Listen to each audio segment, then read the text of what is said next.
ನಮಸ್ಕಾರ ಸ್ನೇಹಿತರೆ. ಈಗ ಇಥನಾಲ್ ಪೆಟ್ರೋಲ್ ಮಾರ್ಕೆಟಿಗೆ ಬಂದಿದೆ ಅಲ್ವಾ? ನಿಮ್ಮನ್ನು ಕೇಳಿ ಈ ಇಥನಾಲ್ ಪೆಟ್ರೋಲನ್ನು ಮಾರ್ಕೆಟಿಗೆ ತಂದ್ರ ಇಲ್ಲ ಅಲ್ವಾ?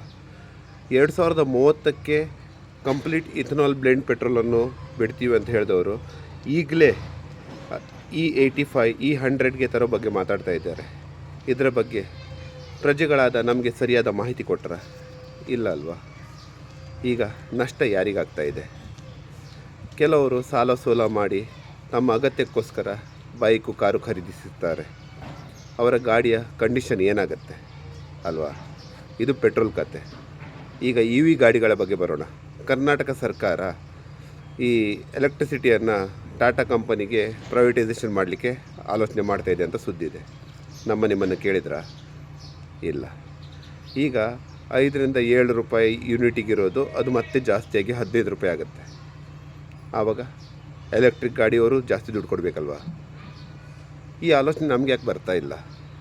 ನಮ್ಮನ್ನು ಕೇಳಿ ಅಥವಾ ನಮಗೆ ಸರಿಯಾದ ಮಾಹಿತಿ ಕೊಟ್ಟು ನಮ್ಮ ನಿರ್ಧಾರದ ಮೇಲೆ ಆಡಳಿತ ನಡಿಬೇಕು ಅಂತ ನಿಮ್ಗೆ ಯಾರಿಗೂ ಅನಿಸ್ತಾ ಇಲ್ವಾ? ಹೀಗೆ ನಾವು ಬಡವರಾಗ್ತಾ ಇರಬೇಕು. ಬಿಸ್ನೆಸ್ ಮ್ಯಾನ್ಗಳು ಶ್ರೀಮಂತರಾಗಬೇಕು, ರಾಜಕಾರಣಿಗಳು ಶ್ರೀಮಂತರಾಗಬೇಕು, ನಮ್ಮ ನಾಯಕ ಬೆಳಿಬೇಕು ಅಂತ ಮನಸ್ಸಿನಲ್ಲಿದೆಯಾ?